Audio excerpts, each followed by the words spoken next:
This is Jess here, reviews editor of GameLuster, and it's that time of the year again for our summary of games that we have reviewed and scored to be either 9 out of 10 or 10 out of 10 in 2023. And what a year this has been. This video features nearly double the amount of games that last year's video did. While you may have been spending time with your family this Christmas, I was editing this damn video. As always, this summary just shows the games that we have reviewed and scored highly. If there are any games that you think are missing from this list, Alan Wake 2 for example, it's mainly because our team just didn't have the time to play and review them, or maybe they just missed the mark to qualify for that 9 out of 10 score. Our Lusties Awards, on the other hand, shows the games that our team collectively loved from this year, so be sure to check them out too. But for now, here are the many games that GameLuster has deemed brilliant and lustrous in 2023, from indies to AAAs. Adventure games were once all presented through text. One of the first and oldest of these adventures was Colossal Cave. This iteration of Colossal Cave is definitely more interpretive than previous versions, mainly because of the visual elements. At the same time, there's a definite sense of retro styling to those visuals. Sound effects are everywhere, from the chirp of the small bird you need to capture to the roar of underground rivers, and they're well executed in every instance. The basic gameplay of Colossal Cave is about as simple as it gets. Move around, pick up stuff, use what you need to use, and try to build up your score by recovering treasures. Getting a high score is going to take some work. Colossal Cave doesn't hold your hand, and when you're done, you can dive right back in, trying to beat that score. Colossal Cave is a short and sweet nostalgia bomb of early gaming's text-based adventure past, mixed with the aesthetics of 90s slideshow adventures. Hi-Fi Rush is a linear action rhythm game. You take control of Chai, a cocky young aspirational rock star with a heart of gold. Heart of iPod. In an experiment gone wrong conducted by suspicious cyberpunk megacorp Varney Lake, his heart is replaced with a Tony Stark-style contraption. The iPod is always playing music, and the world and his body always move to the beat of that sound. Our Varney underground resistance force sends Chai forward as their weapon. His new robot arm turns into a wrench, and then into a guitar, by magnetizing the gears around him.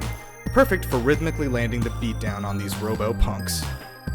All of your attacks as Chai connect on the beat, regardless of when you hit the button. If you do hit the buttons on time, then your attack power ramps up for each consecutive hit, you stay on the beat. It's a genius system because it means that even if you fail and fall off your cadence, you still have the feeling of hitting on time, which makes it easy to get right back into it. Each strike on an enemy adds a harmonic chord to the song playing, so it almost feels like you're helping write the music yourself. You'll have to harness your inner rockstar to execute amazing-looking combos and the best-feeling melee attacks I can recall in years. Hi-Fi Rush boasts several boss battles that I would call all-timers. Every boss fight not only takes what you've learned previously and puts it to a grueling but doable test. Hi-Fi Rush is gonna make you believe that you're a rockstar. A Space for the Unbound is a side-scrolling, supernatural, slice-of-life narrative adventure. Stepping into the school shoes of protagonist Atma, players will embark on a journey through rural Indonesia. Together with his girlfriend Rhea, Atma meets all sorts of people across the landmarks of Loka City. Yet, even the most eccentric residents have something worthwhile to say. A Space for the Unbound boasts impressively written dialogue throughout its entire runtime. Space diving is one of the central mechanics. Armed with his red book, Atma can dive into the subconscious minds of key people throughout the story. Once inside a mind, Atma must navigate a puzzle that echoes the subject's inner conflicts. No two space dives are quite the same. Some people are just a little lost. Others are trapped by demons of their own creation. Few still have ended up demons themselves. There are fights, stealth sections, and clever puzzles galore.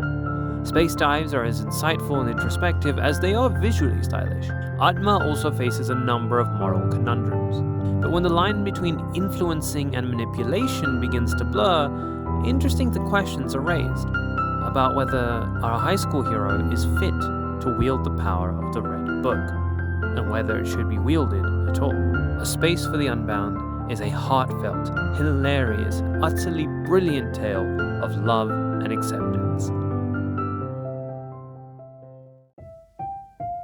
Season, A Letter to the Future, is a third-person, atmospheric adventure game that tells the story of a young documentarian. You're living in a post-war world, and soon everything will be washed away in a great flood. In order to make sure history doesn't wash away your stories, your goal is to go out and document the current season. Armed with a Polaroid camera, audio recorder, and journal, you scour the valley for not only places and people that have a story, but also to find out about this strange and mystical world. You can snap photos and take audio recordings to be stored in your journal alongside other trinkets you find on your journey. The best part is having the ability to decorate your journal. Every page is unique to the player as you decorate with your recordings, photographs, and stickers. What starts off as an atmospheric bike riding simulator soon becomes entrenched in mystery as we discover why the season is ending. Season is a story about grief, memories, hope, and connections. It's a reminder to appreciate the little things this world has to offer and how fragile they really are.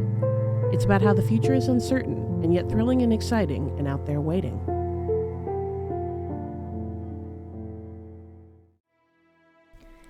Dead Space is set in the 26th century and follows Isaac Clarke, an engineer on the USG Kellyan.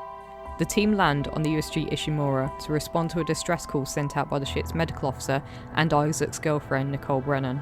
After the Kellyan ends up crash landing on the Ishimura after a docking malfunction, they find that the Ishimura's crew seem to be missing, or so the Kellyan team think, until mutated monsters attack them. Isaac and his team discover that these monsters, known as necromorphs, have been created from the corpses of the Ishimura's ill-fated crew. Dead Space constantly finds ways to grow and keep you engaged throughout the playthrough. You'll receive new weapons, new abilities, and new types of enemies to defeat. There wasn't a single moment in this playthrough where I felt like the game was too long. Its 10-hour play length just felt perfect, and it just kept getting better and better with every chapter. I was constantly on the lookout for text and audio logs left behind by the Ishimura's crew. Dead Space does a fantastic job of ensuring all of these are well written and dig you deeper into the mystery of the Ishimura. Dead Space is truly an amazing experience with jaw-dropping visuals and a superbly crafted atmosphere which will raise your anxiety levels. The audio editing is really effective. You'll hear creatures crawling through the walls and ceilings, keeping you aware that something could jump out of the vent and attack you at any second. The enigmatic story is full of mystery and twists which will keep you hooked right until the very end.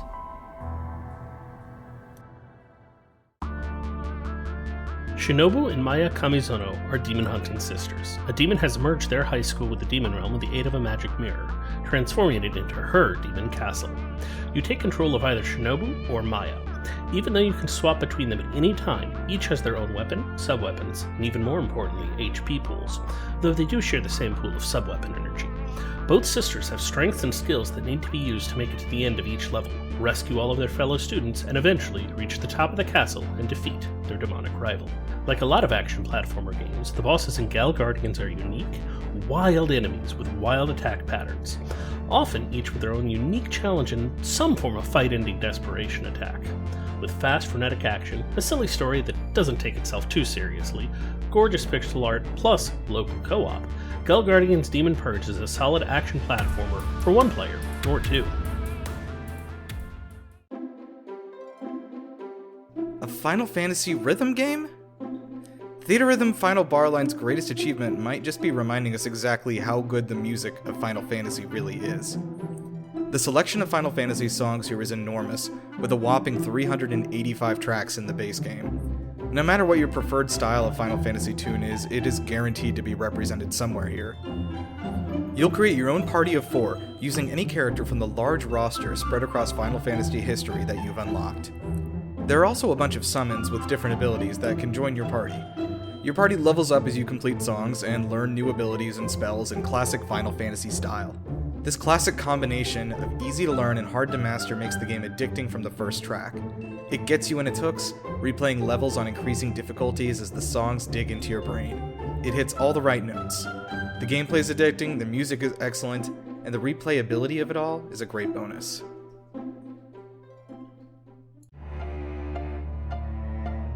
Taking place a century before Harry Potter's time, you start as a fifth-year student joining Hogwarts for the first time. You notice that you're able to see and wield traces of ancient magic that still exists in this world, giving you extraordinary powers. Dark wizards are trying to find this power to ruthlessly use it for their own evil activities, and you must solve the mystery of secrets behind this powerful magic and why they're trying to wield it. The pacing of the main quests and story tidbits is thoroughly put together.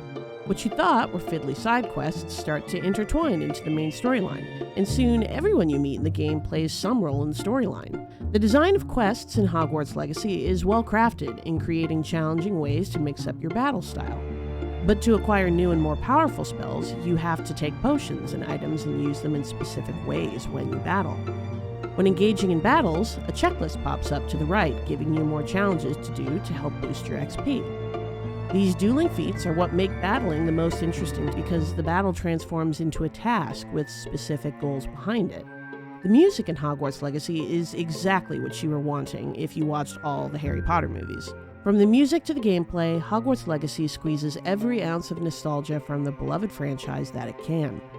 With challenging battles and puzzles all contained in an expertly condensed open world, this has been the game the magical franchise has been waiting for.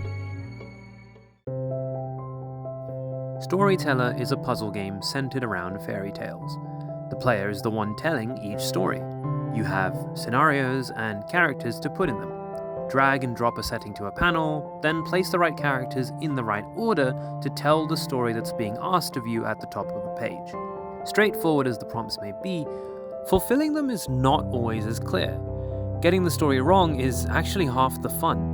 Recounting what's been asked of you requires a little bit of thinking, and it's incredibly engaging to mix and match scenarios and characters to get to the right answer. Even the process of trial and error tells a story. Panels that you may initially place for exposition to get character A to motivation B might not end up necessary.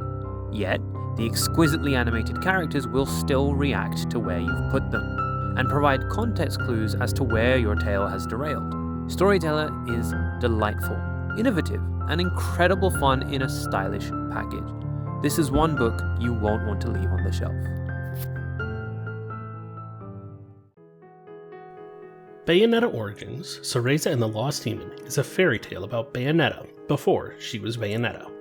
Utilizing the narrative framing device of a children's picture book for its narration and character design styles, Cereza and the Lost Demon is set in the titular character's childhood when she is in training to be an Umbran witch under the strict but patient teacher Morgana. Cereza and the Lost Demon tells you a story about the moments that led Cereza to becoming the badass lady we know and love. Cereza and the Lost Demon is as much a character piece about Cereza as it is about the adventure she goes on, bridging the gap between Bayonetta and the Cereza we meet in the original Bayonetta. The storybook aesthetic goes very deep. Not only do the characters look as though they are straight out of a children's picture book, several steps have been made to emphasize that feeling. Cereza and the Lost Demon has a narrator who gives us insight to the characters' feelings and even provides the voices of several characters in the cutscenes. Subsections of cutscenes are divided by literal turns of pages, and the loading screens at the start and end are a ruffle of pages. Character and enemy introductions even get into the theming, with everyone being introduced with a character sketch from a page in the book. The voice acting, in both English and Japanese, is excellent. Everyone puts in a command performance.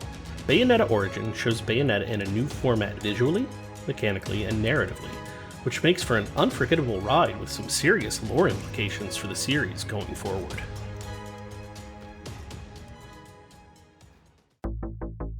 Nine Years of Shadows is a vibrant pixel art Metroidvania set in a castle with a long-holding curse. You play as the warrior knight, Europa, who has journeyed with her trusty teddy bear ghost spirit Opino.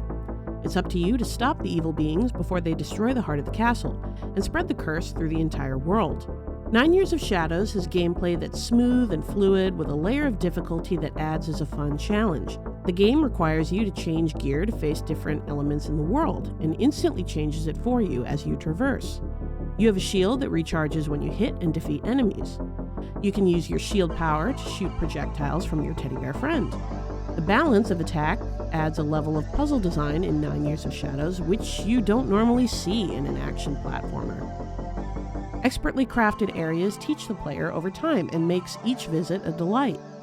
The quests naturally fall in line with the main exploration of the game, so you're never taken off track from your main goal. Completion of bosses and exploring small areas are always rewarded with new armor or resources. 9 Years of Shadows boss design is on a whole other level. They are inventive and unique, requiring you to learn their attack patterns and movements. The use of vibrant colors in 9 Years of Shadows makes the heart swoon. The world has great environmental storytelling, where each location is unique. Every sound and synth swell is balanced and blends with the atmosphere of the game. The music is fully stacked with synthesizers and a rhythmic percussion that drives the action. The impact of 9 Years of Shadows is intense. Such beautiful, vibrant artwork and animation, scintillating synthwave music, and fluid, juicy gameplay. A magician from a faraway land crashes his starship, and Kirby, Meta Knight, Waddle Dee, and King Dedede band together to help him get home in this couch co-op game. Kirby's return to Dreamland Deluxe adds some fun additions above and beyond what the original had to offer. In addition to content from the original release, the game adds Merry Magoland, a world where instead of traveling in the Star Cutter, Magolor craved fun and laughter and built a theme park. There are over 100 missions related to Magoland to complete, so there's tons of content for hardcore completionists to engage with. The other major addition to Kirby's Return to Dreamland Deluxe was the Magolor Epilogue chapter, unlocking and set after defeating the final boss of the story mode. In this mode, Magolor finds himself once again estranged and adrift, incredibly weak, but with the potential to grow his abilities through magical power, which he can gain by defeating enemies in combos or picking them up in levels. As Magolor progresses, he unlocks additional abilities. Each of these can also be upgraded several times. Kirby's Return to Dreamland Deluxe is an expert remaster of an excellent game, keeping everything from the original, but adding excellent, but optional, new content. Coffee Talk Episode 2 Hibiscus and Butterfly expands upon all that came before, yet does so in a way that only makes you celebrate the original even more. While known for its barista simulation, Coffee Talk is primarily a visual novel. You'll meet a small cast of great friends, each with their own stories. Some of them even intertwine in intriguing ways. At various points in the story, you'll be tasked with making drinks. Customers will sometimes name what they want, either by ingredients or recipe names. Other times, though, they'll be more cryptic. Based on the hints in their order and clues found in your conversations, you'll have to intuit just what the drink they're asking for is. Get an order right, and you'll unlock a new recipe with a striking design. Get it wrong, and you'll miss some juicy bits of conversation. Returning characters' storylines continue with new twists, while still interacting with those of the new characters in meaningful ways. Coffee Talk Episode 2's ability to cozily wrap around the player is exactly what makes it such a stellar release. It innovates on its greatest features, not wasting time on trying to totally reinvent them. Varney Lake is the second of the Pixel Pulps, a series of short visual novels. Christine, Jimmy, and Doug are spending the summer of 1954 at the stunning Varney Lake. In 1981, Lou, author and paranormal investigator, reaches out to the now adult Jimmy and Christine to learn what truly happened that summer. This is Varney Lake, a heartwarming, yet spine-chilling, tale of unlikely friendships, memories both painful and sweet, and plenty of cheesy vampire puns. The 1954 chapters were charming and genuine, while the 1981 segments had a darker, grimmer tone, dealing with the lingering aftershocks of the trio's friendship with a vampire, List. List is a fantastic character. He's a centuries-old vampire, but he genuinely wants to befriend these kids, and is so thankful to them for helping save him from sunlight at the beginning of Varney Lake. Varney Lake is a wonderful experience that combines visual novels with puzzles, heartwarming nostalgia with chilling terror, all in a classic pixel style. The Spider of Lanka is a prequel DLC to the Case of the Golden Idol and features 3 cases. Set 1 year before the Case of the Golden Idol, this DLC takes place in the Kingdom of Lanka. Similar to the base game, each of the 3 cases in the Spider of Lanka feature reoccurring characters who are part of a wider narrative, which eventually leads us to the starting scenario of the Case of the Golden Idol. This time, the repeating theme comes in the form of the Kera family, who are present in 3 murder scenes. Once again, the player must search each scene using point-and-click mechanics to find the available clues, and then fill in the gaps of the case summary to deduce what's happened. What I like most about the Spider of Lanka DLC is that it doesn't just piggyback off the Case of the Golden Idol story. The infamous Golden Idol is mentioned, but it's not the core aspect of the DLC story. The Spider of Lanka is about a treasonous plot that stems from a simple game of cards, and although this DLC is only made up of 3 levels, it's still told tremendously well for the little content there is, and Colour Grey Games' excellent storytelling once again pulled me in for an enjoyable afternoon.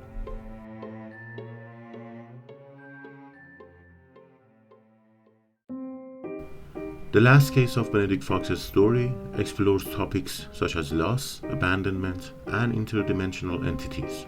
The story of The Last Case of Benedict Fox is an intriguing and engaging experience full of fascinating twists. Benedict Fox is investigating a mysterious case about himself and his own family.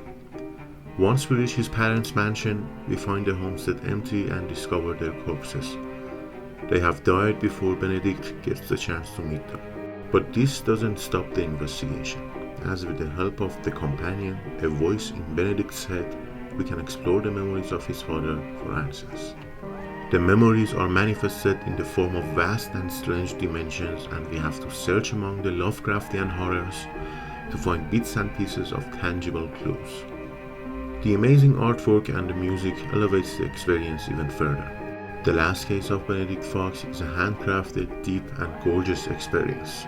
The cinematic scenes, the environments, and the animations have a unique and beautiful style, and the music plays an important role in various situations.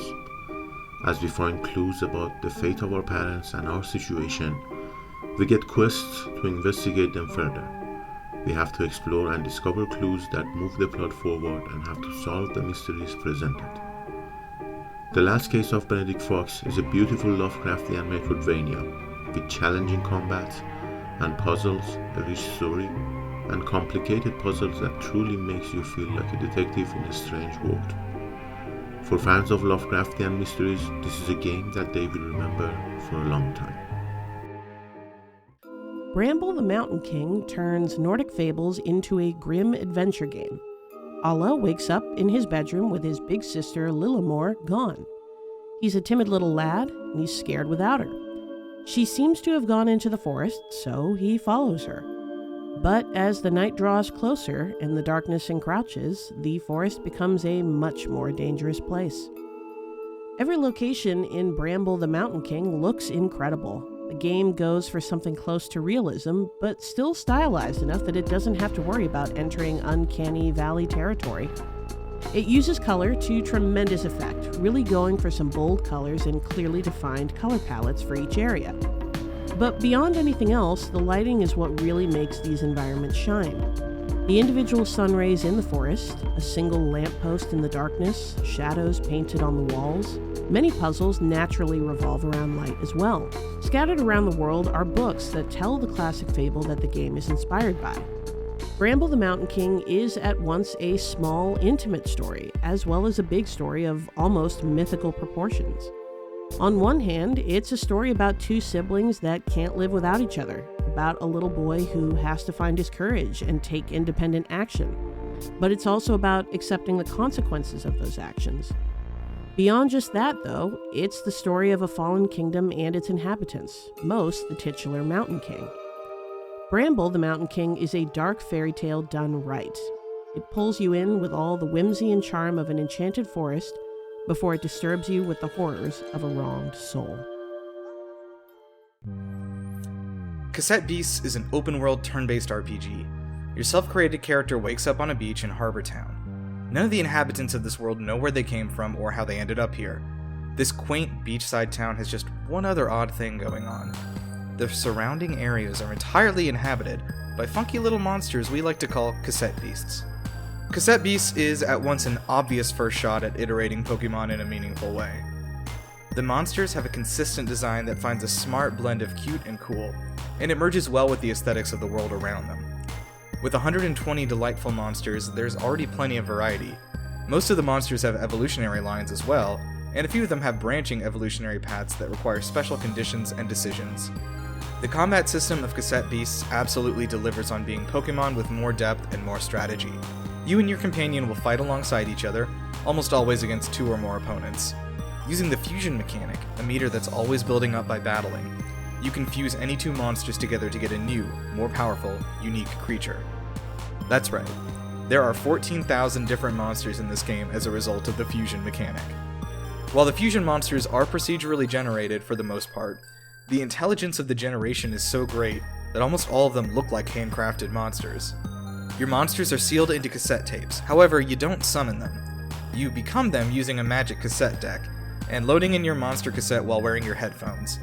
Losing health is playing the tape. Healing your beast is rewinding the tape. A beast fainting is the tape breaking. Reviving a fainted beast is respooling the tape. And that brings us to the catching mechanic, recording. You purchase blank cassette tapes and use them to attempt to record wild monsters, making a copy of them. There are obstacles in the overworld that can only be explored by unlocking overworld powers, each of which is gained by catching a specific monster.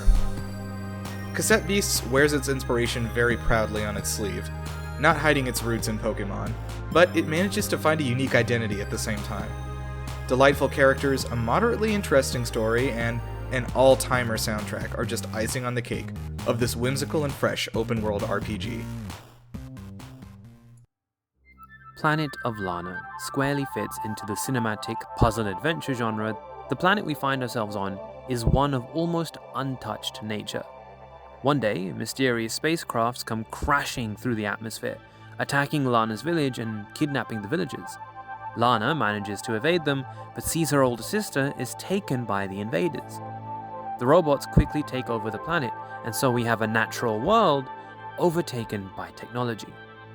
As Lana wanders deeper into the unknown depths of her planet, she learns more about its past, and as she unravels more about its past, the imminent future awaiting her planet becomes clearer. You're essentially controlling two characters with very different skill sets. There's Lana, the titular heroine of the story, and her animal companion, Mui. Mui is an incredibly helpful companion, as they can reach many places Lana can't, due to their ability to jump much higher and further, as well as being smaller and being able to fit through those tiny gaps. The puzzles aren't just about traversing the environments, but also manipulating them. Mui is able to interact with wildlife and the creatures you'll come across, while Lana can interact with technological control panels and robots. All of this is accompanied by a score that's just perfect. There's truly no better word to describe it than cinematic. Grand orchestral themes match every beat in the story. Then there's also a certain melody which plays a key role in the story, and it's a beautiful one that will stick in your mind. Throw in an original song that plays over one of the most breathtaking moments in Planet of Lana as well, and you have one of the greatest soundtracks of 2023. Planet of Lana is absolutely stunning. The art style is incredibly unique as the whole game is hand-painted, and the result is impossible to argue with. The whole world is so vibrant with colors that pop off the screen, striking backdrops with a mind-boggling level of detail, and throughout it all a visual clarity that never fails to highlight what's important in every scene. It's a gorgeous game that's honestly unrivaled in what it's doing. Planet of Lana is an exciting adventure with well-built puzzles, breathtaking set pieces, a stunning art style, and a score that underlines it all perfectly.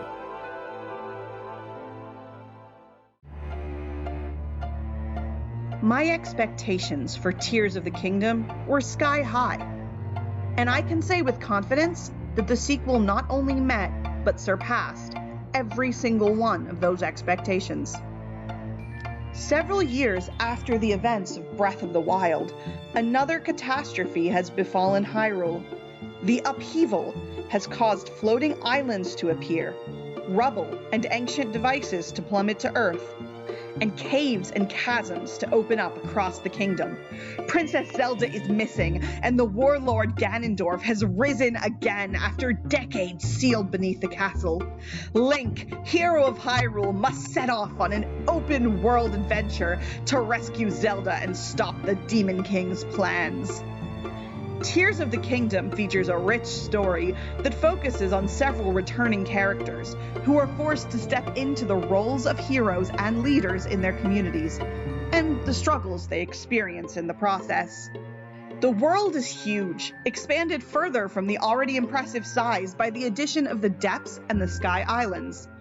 Puzzle-filled shrines are scattered across Hyrule for Link to solve, There are tons of side quests and side objectives. One of the things I loved best about Tears of the Kingdom was the fact that so many of its side quests and plot threads are centered around helping people pursue their dreams, goals, and hobbies. Link's new abilities, Ultra Hand and Fuse, make the game even more open-ended and creativity rewarding, allowing players to craft anything from cars to rocket-powered balloons. So much of Tears of the Kingdom is centered around the joy of creation. Combat is genuinely fun in Tears of the Kingdom, and primarily has the Fuse ability to thank for that. The Legend of Zelda, Tears of the Kingdom, is a beautiful, joyous journey that encourages exploration and centers creativity. It is a true triumph that improves on an already great template in every way.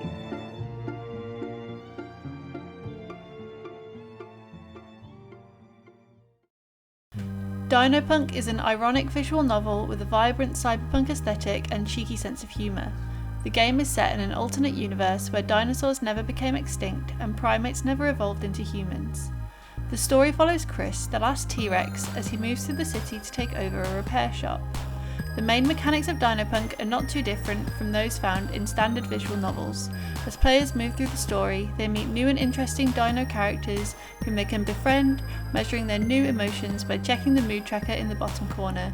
There's a huge range of unique people to meet, which really adds to the world building. There are a few different ways to improve the moods of Chris's new dino friends. The first method is the classic visual novel staple, dialogue choices. There is also often the opportunity to make up for bad dialogue decisions by offering the customer a drink. There are several endings to Dynopunk based on the decisions players make and the friendships they build along the way. The characterization is done incredibly well throughout Dynopunk. Each person feels unique and has their own traits and flaws. It was also nice to directly see how the way you chose to treat different dinosaurs can impact them and their lives. The most unique aspect of Dynopunk is the repair minigames, which consist of either cutting out a microchip or replacing broken parts. Successfully completing repairs and decorating items to the customer's liking will earn players money. Dynopunk is a really fun and creative story with emotional and heartfelt elements. It is exceptionally well written, the characters act in accordance with their personalities, and the mechanics are fun to play around with. It is definitely one of the more fun and unique visual novels I've played recently.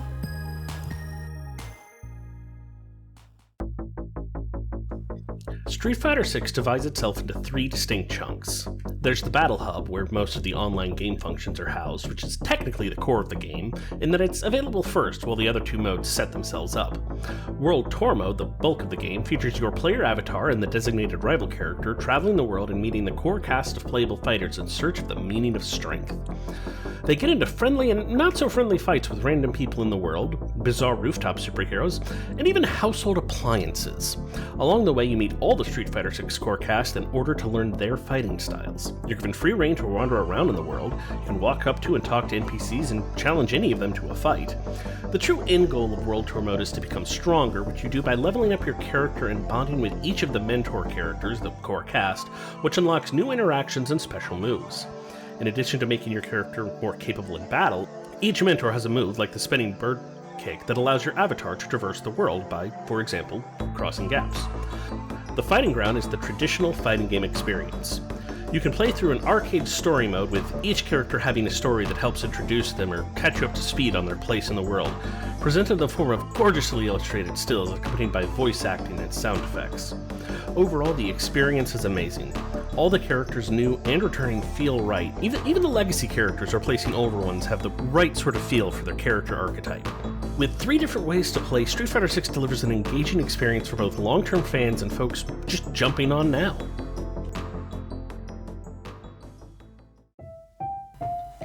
Fall of Porcupine ticks all of the right boxes. A beautiful soundtrack, cutesy graphics, and fall and winter settings as the backdrop to a new life in a mysterious town. Yet it is also hectic, busy, stressful and sad, while still managing to hold on to the genre's heartwarming roots. Set in the sleepy town of Porcupine, Finley embarks on his new life, complete with a job at St. Ursula's Hospital as a junior doctor. We are first introduced to Finley as he is searching for a missing patient on the abandoned 5th floor of the hospital, where he is unfortunately injured in an unusual accident.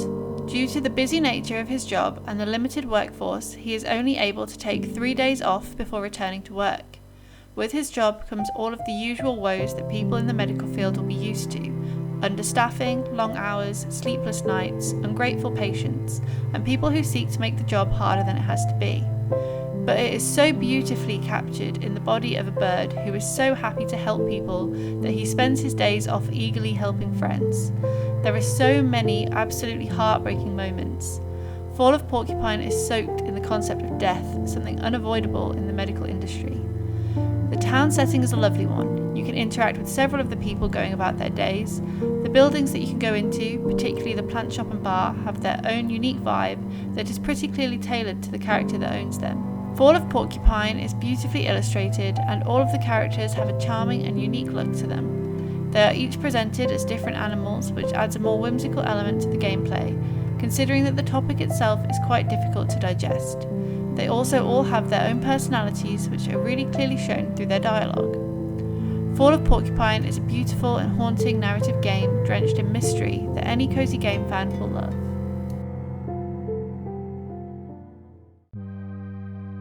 Deep in the middle of the ocean lies the mysterious giant blue hole, where the layout changes every day and fish from all over the world can be caught. On the edge of the hole sits Bancho Sushi, specializing in high-quality sushi dishes from the blue hole's legions of fish. Within the hole are untold secrets and mysteries, possibly even including legendary monsters of the deep like the famed Kraken. And charged with exploring the hole, discovering its secrets, and keeping Bancho Sushi well-stocked, is Dave, a hapless diver who just wants to get back to his vacation, dang it. During the day, Dave dives deep into the blue hole, seeking fish for Bancho. At night, he helps the chef by populating the menu, serving the customers, and keeping the restaurant clean. The deeper Dave dives, the more he learns about what lurks within the blue hole. And it is not always friendly.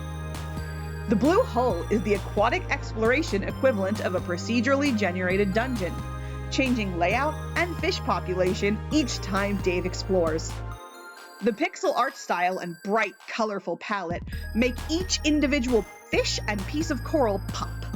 There were several times that I failed a fish collecting mission because I simply spent so much time observing the beautiful surroundings and ran out of air as a result.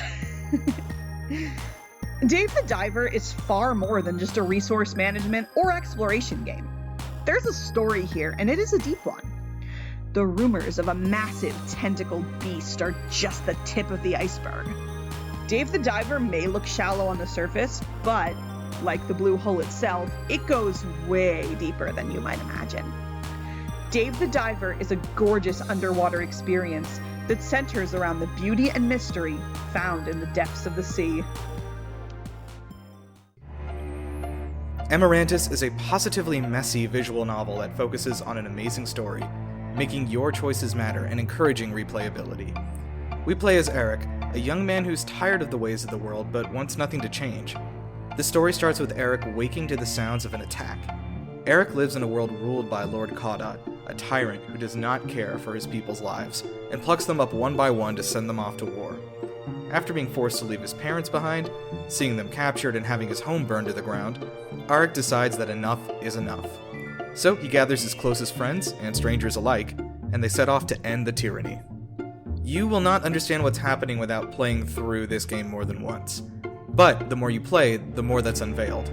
The characters in Amarantus are forces not to be reckoned with. Everyone has their own consistent personalities and ideals, and they mesh and clash perfectly. Amarantus takes the visual part of visual novel to the next level. The portraits are in a gorgeous painted style accompanied by a simple yet equally as gorgeous background. Amarantus is so full of life, the first thing that's going to catch your eye is the fluid movement. Characters walk on and off screen, move their mouth, pause at awkward moments, and shift their eyes back and forth. They crouch when they need to hide and blush at appropriate times. Amarantus is more than a visual novel. It's a spectacular story, with beautiful visuals, ever-changing ambiance, and a unique cast of characters who really come to life.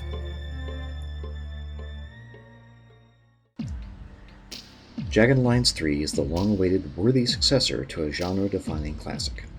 Set in the fictional West African nation of Grand Chien, the country's president is being held hostage by a paramilitary leader known as the Major, and his legion forces are instituting a reign of terror against the populace. The president's daughter has teamed up with an international corporation known as Adonis to rescue her father and put down the coup. You'll recruit your shooters and deploy them into various environments, all with the intention of terminating Legion forces. Being mercenaries, you need to make sure they're paid regularly by getting control of the local diamond mines. Jagged Alliance 3 looks wonderful. The environments are richly detailed and varied. It looks lived in, and it feels like the right mix of realism and cinematic artistry has been struck. When it comes to audio, the real heavy lifting is done by sound effects and voice acting, and these elements are where Jagged Alliance 3 shines.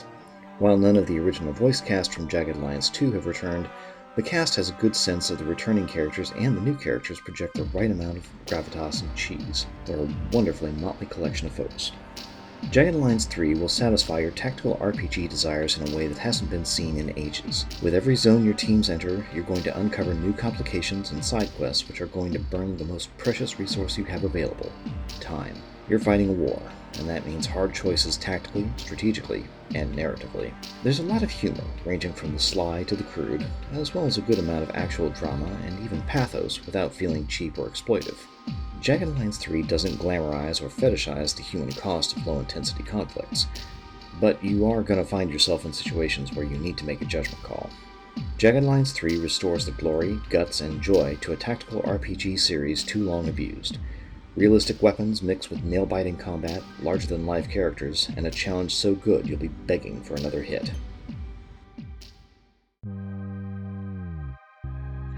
Videoverse is a nostalgia-fueled visual novel about classic gaming communities.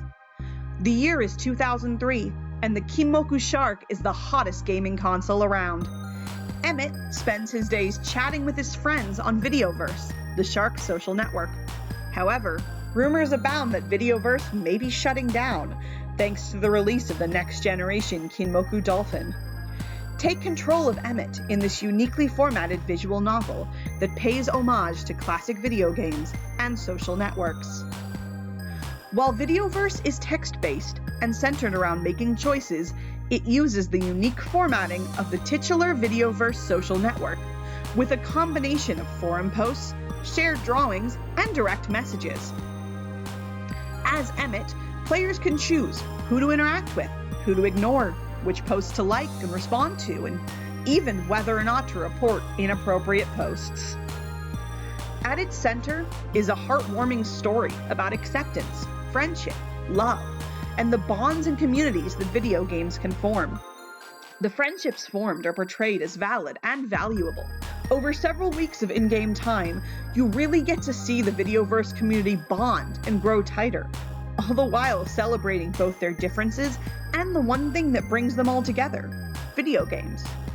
As a heavily choice-based visual novel, Videoverse has plenty of replayability. Your actions determine how Emmett navigates his time in Videoverse, and ultimately, where he ends up in the future. Videoverse is a lovely tribute to games, consoles, and chat rooms past. The characters are lovable and genuinely fun to get to know, and the game's deep messages about accessibility and acceptance are extremely relevant to a modern audience. Michael, a man who's just been unemployed, and his ex, Dari, take shelter in the town they frequent when it starts to rain. When Dari leaves as soon as the rain stops, Michael decides to have some fun by throwing a brick around. The brick breaks the floorboards, taking Michael down with them. It's clear that there's no way back up, so in an attempt to escape, he finds a hidden passage behind a shelf. This passage leads to a cave, which leads to underground catacombs, and after searching around for a way to get out, Michael gets kidnapped and taken to none other than Dargrot, the hidden town beneath Mondealy. Soon enough, Michael is let go, but he ends up returning, this time with Dari. He gets roped into helping Princess Riley search for someone who's been missing for 3 years. The music in Mondealy is epic, somber, and everything in between. It was exciting and emotional, and an important addition. Mondealy has a beautiful 2D pixel art style with fluid animated movements. Everyone, whether you talk to them once or 10 times, is completely different from one another. The presentation, the attitudes, and the dialogue are some of the best parts of Mondealy. The environment changes a little as the story progresses too. Put all of that together and you have a world to remember. Mondealy is an adventure that will stay with you, full of characters you'll cherish and an adventure you'll never forget.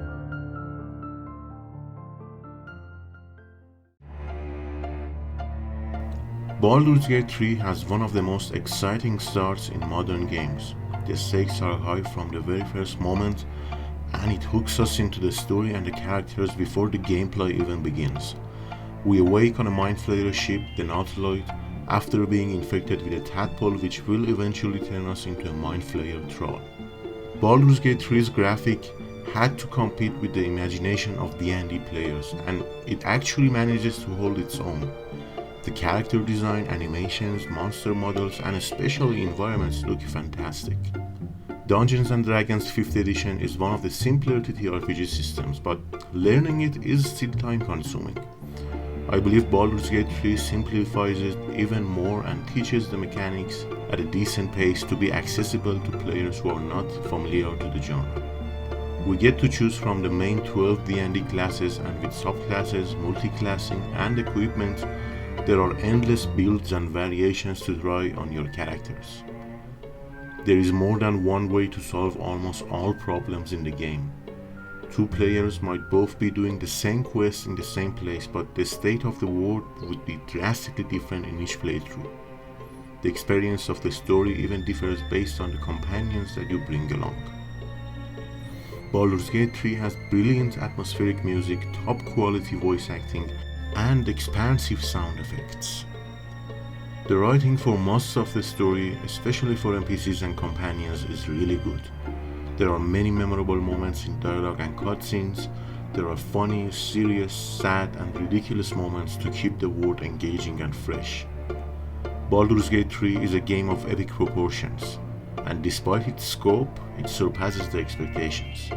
With impressive visuals, memorable performances, and a dynamic world and engaging story, Baldur's Gate 3 is a game to be remembered for years.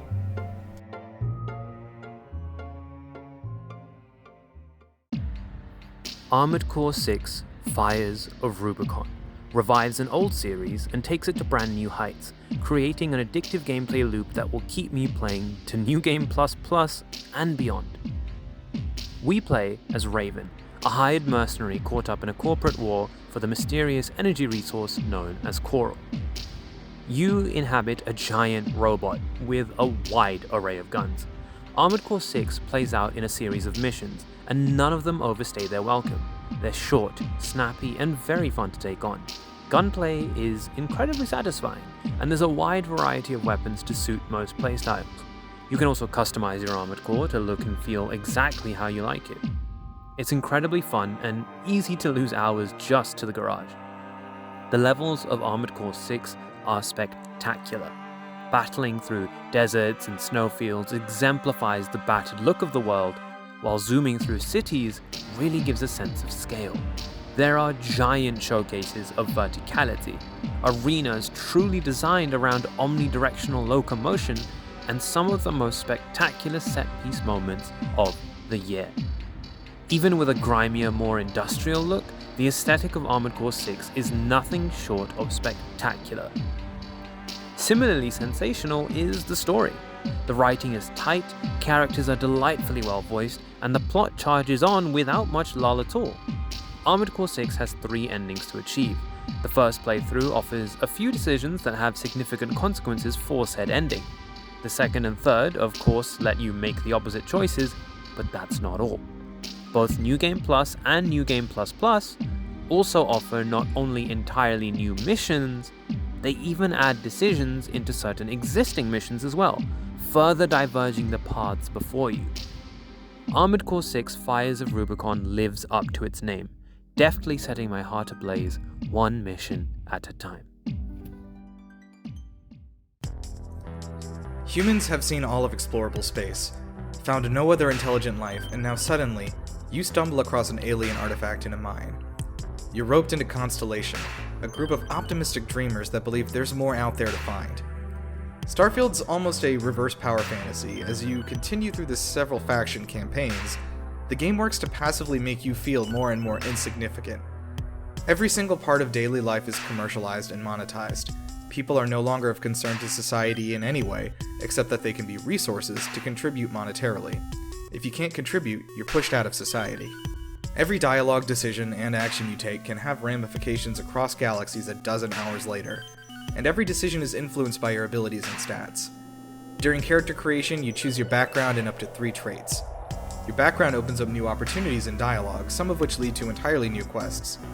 Each background provides you rank 1 and 3 specific skills, as well as unique dialogue. Your traits will both aid and plague you for the entirety of the game. Each one comes with a positive and negative effect. Combat is far and away one of the standout features of Starfield.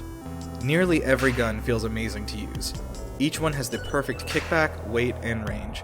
Starfield is a hardcore RPG, so your weapons, armor, and skill stats are going to come together to make a huge difference in fights. Combat is exhilarating all the time, and the dungeons feel definitively more dangerous than the overworld. Starfield has made space dogfighting one of the best parts of an amazing experience. The ships work, fight, and handle differently depending on how you build them. Ship combat involves diverting power between your individual weapons, as well as engine power, shields, and grav drive thrusts to compensate for what physical parts of your ship are actively taking damage. This is all happening in real time. Starfield boasts possibly my favorite art design in recent games, and certainly my favorite of the year. I love the NASA-punk style that they've settled on. There are a lot of analog gadgets mixed in with anachronistically advanced tech, and a lot of the old world mixed into the new. I love the settled systems all the more for it. Starfield is one of the most ambitious games I've seen. El Paso Elsewhere is a third-person shooter delivering a classic adrenaline-fueled rampage. It starts in a shabby motel in the middle of nowhere, surrounded by nothing but endless desert and the blackness of night. But don't go thinking this is a run-of-the-mill motel. It's being overtaken by the void thanks to your lovely ex, Draculae. Pretty much anything is possible here, as the reality shifts around you, ignoring any constraints normal reality you might have once had on it. Once you're there, walk into the elevator. You're on the first floor. Deal with a vampire, werewolves, angels. The void throws everything at you, but you're not just here to kill. You also have to save the inhabitants of the motel that have been corrupted by the void. You are, after all, a tormented soul punished for overlooking the misdemeanors of a loved one that seem so obviously troubling now. You came here to put an end to this chaos, to deal with Draculae, the ex that you held on to so dearly. You came here knowing it would be a one-way trip. It starts out fairly basic, a hard-boiled man with nothing to lose against an army of darkness. But even with those simple beginnings, the dialogue stands out immediately. The character has a way of talking that's both so blunt and yet perplexingly poetic. This also comes in part from the fantastic voice performances presented in El Paso Elsewhere.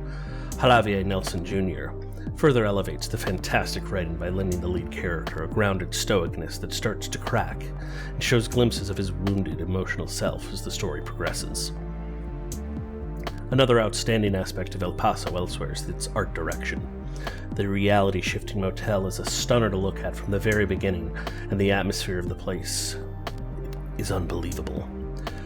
The soundtrack is essentially a hip-hop album with hard-hitting production that gets the adrenaline pumping. It's the perfect companion piece to the stylish visuals of the game that was tuned to accompany the action at any given moment just perfectly.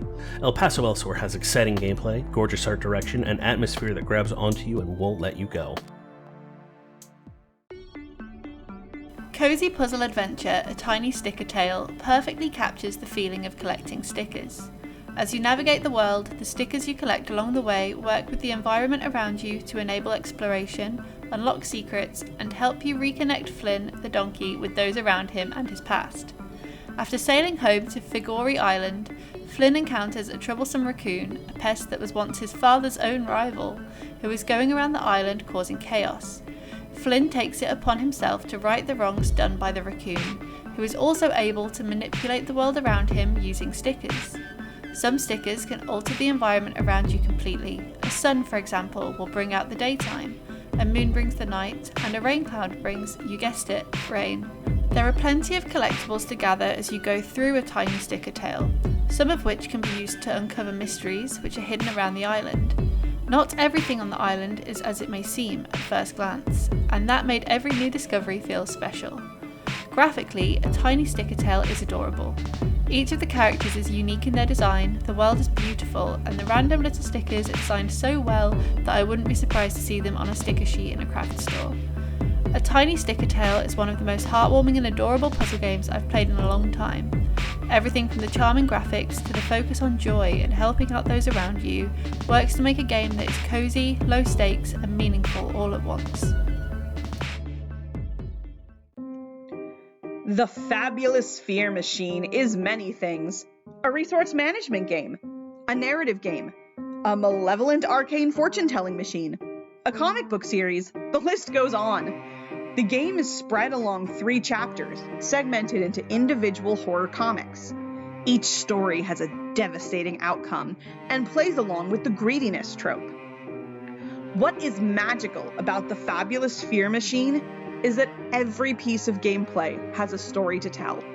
A branching narrative comes about where world events and enemy reactions affect the spread of your fear and your powers. The strategic gameplay comes into the Fabulous Sphere Machine when you're gathering resources and spreading fear. The main action is to drag your assistants around to different locations, performing certain actions. Each action involves time for the assistant to perform it, so it's all a big balancing act. You could trigger events later to mine more resources, but you might not have the equipment to act upon the event for it to go the way you want. It's a juicy dilemma. Moments can get really tight where you barely squeeze out the right resources a couple of days before your enemy lays down the haymaker. The art and audio are so on point with the theme that it's scary. The art of the Fabulous Sphere Machine expertly replicates old-fashioned, gritty horror comics. The Fabulous Sphere Machine is the perfect game for spooky season. Beautiful art, satisfying gameplay, and an engrossing story. Put a quarter in the slot and let's make mischief happen. Harvest Island is a horror farming sim with plenty of mystery and spooky vibes. The story takes place on the titular Harvest Island, where a family of 3 lives peacefully tending to their small farm and appeasing the gods by leaving offerings at statues. From the beginning, we know very little about why we are on the island, what the gods want, or where everyone else is. The protagonist, Will, has been tasked by his father with looking after his sister Samantha, who follows him around everywhere even when he doesn't want her to. As Harvest Island progresses, you become increasingly reliant on a resource known as Bless. Bless is used for crafting, unlocking new locations, changing the time of day or weather, and interacting with certain items found around the island. One of the mainstays of Harvest Island is secrets. Secret rooms, hidden notes, hiding things from your dad. You can think that you have explored everywhere on the island and suddenly discover a new path that sends you in a completely new direction. As far as Harvest Island's horror aspects go, the scares are largely built on the back of unnerving atmosphere. This is made up of eerie music, the knowledge that something sinister is afoot, decrepit and abandoned buildings, and the occasional jump scare. Sometimes a mutilated animal, bloodstain or body part will turn up out of the blue. I think a lot of the horror does come from the uncanny nature of the cutesy farming sim we've grown to know and love, being twisted in such a way. Harvest Island kept me on my toes. I always wanted to know what was going to happen next, and I genuinely felt unnerved quite often. The atmosphere is spot on for a cozy yet creepy game. There is no doubt in my mind that the developer has gone into the game with the intention of creating something unique and innovative, a unique twist on a fan favourite genre, and I truly think they've delivered this. Phantom Liberty is a strong expansion to Cyberpunk 2077. The aircraft of the President and the new United States has been shot down and landed in Dogtown of all places, maybe the most unsafe place in all of Night City. And it's where you happen to find a number of people that might be interested in the safety, or lack thereof, of the President. Existential dread is the key word to describe the core of every character in Phantom Liberty. Death is a major theme in the game and sets a clear tone for every party involved. As you navigate Dogtown and explore its strong possibilities, you'll be making decisions that hugely impact the narrative. They're certainly big enough that you might want to do a second playthrough after you finished your first. The writing in Phantom Liberty is strong, with characters that have clear wants and needs and make their position understandable and relatable. As it is a story filled with spies and politicians, It features twists and turns that keep you guessing who's on whose side, but don't worry, your decisions will make you an active participant in this web of lies that's spun over the course of the game. You are not welcome in Dogtown. Most missions include a moment where you need to get into a place you're not supposed to, and inevitably have to fight through a small army to reach your target. Phantom Liberty makes you feel like an absolute unit that could take on the entire world, but also features great set pieces during the missions, really leaning into the spy feeling. It would be hard to argue against Cyberpunk 2077's outstanding soundtrack, and Phantom Liberty continues that trend. The combat tracks your adrenaline pumping and makes you just want to run in there and shoot everything you see. Phantom Liberty's dark city hallways drenched in neon are stunning with some fantastic lighting work, and the art direction of the whole cyberpunk aesthetic is second to none. Dogtown stands out from the Night City districts of the main game, and in that way it's grungier and rundown with a lot of ruins made functional again. While Dogtown isn't huge, it is a city that operates on multiple levels with you climbing down and up buildings and tunnels all the time. Cyberpunk 2077 has come around to be one of the best open-world action RPGs on the market, and it's created a world that's filled with so many interesting characters that Phantom Liberty can only further prove what we already know. Corn Kid 64 begins with an ominous, though slick menu tune and an aspect ratio lower than typical. The commitment to replicating the aesthetics of the Nintendo 64 does not stop at the graphics, and goes further by replicating the feel of an old TV screen. The rowdy, school-hating attitude of the main character and the slightly childish, excited aura of their friend, combined with the somewhat menacing world and the groovy soundtrack, take this retro platformer in a slightly different direction than its inspirations. Be that the cemetery, bizarre monstrosities, green goo that represents your health, or the cartoonishly smooth and exaggerated animations, this is a mixture of the inherent N64 creepiness and the peak horrorcore era of cartoons. Each area is crafted expertly, and piques an attentive player's curiosity at all times. No space feels empty or wasted, it is all jam-packed with content. All of it is traversed through unconventional, crispy, and buttery smooth movement. Planning out a route to any given spot always begins with analyzing what moves are needed to reach the closest wall. Developing this sixth sense for traversal through a wide range of mechanics is something I missed dearly. The game never stops ramping up the complexity of its traversal and platforming puzzles. Corn Kids 64 is so chock full of creative content that I finally got to re-experience that feeling naturally as an adult. I cannot sing its praises enough for that. It has some of the best level design of any 3D platformer I've ever played, making it an absolute steal for anyone interested in a short but tight experience. Deep in the Eufaula Desert lies the town of Sandrock. Once a bustling, prosperous town, known for its mechanical marvels and adorable yakmels. Resource shortages and population decrease have turned Sandrock into a ghost of its former self. Into this dire situation steps you, the town's newest builder, hired to fix, improve, create, and perform any number of chores and tasks the townspeople have for you. My Time at Sandrock is the sequel to My Time at Portia. While My Time at Sandrock focuses on crafting over farming, its farming elements are also unique due to the desert setting. It feels genuinely innovative within the often stale farming and crafting simulator genre. The various plot elements feel genuinely immediate and dangerous. It makes amazing use of the setting to create a genuinely tense and deep story focused on resource management and the restoration of a struggling desert community. Your character's actions truly feel like they're making an impact on the town, as you can see the effects, the improvements, both small and large, have on people's lives and the town's prosperity. Plus, it's packed to the gills with compelling characters and adorable animals to bond with. Throughout the entire game, I felt truly motivated to improve Sandrock and fix its many problems, and a huge part of that had to do with the people who live there.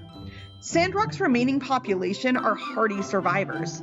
There's so many fascinating characters living in Sandrock that taking time out of your busy day to engage with them is extremely satisfying.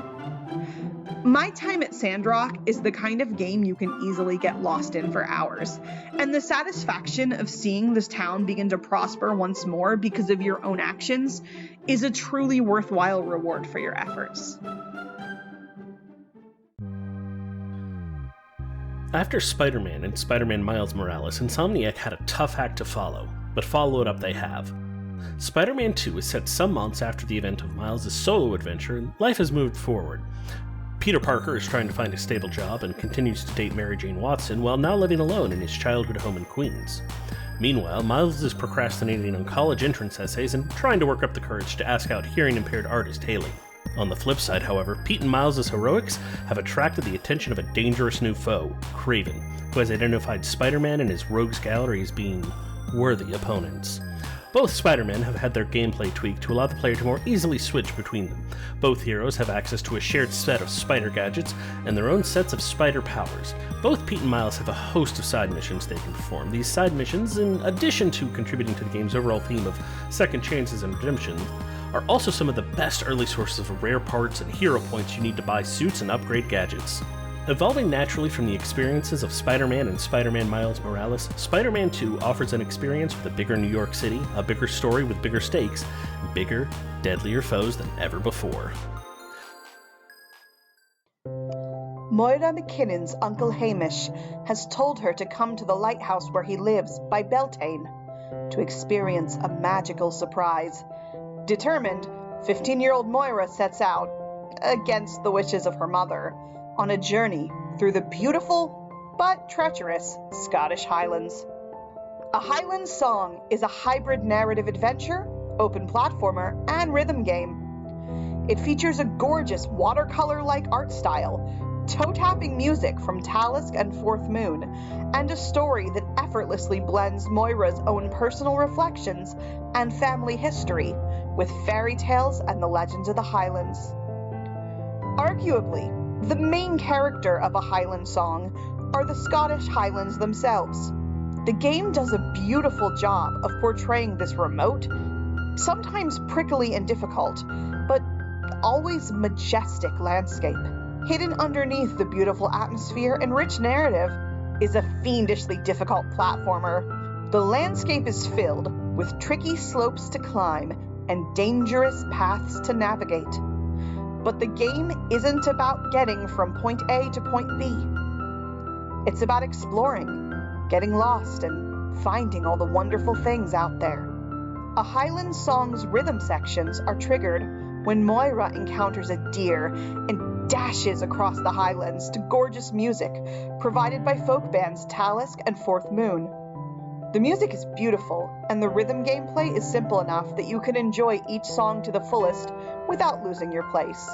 A Highland Song is a beautiful game. Wistful, nostalgic, sad at times but joyous at others. It really makes you feel like you're actually traveling through the Scottish Highlands, learning about its myths and history, and discovering the secrets of this wild and stunning land. The characters are compelling, the music is gorgeous, and the Highlands themselves are a majestic landscape that truly encourages you to get out there and explore.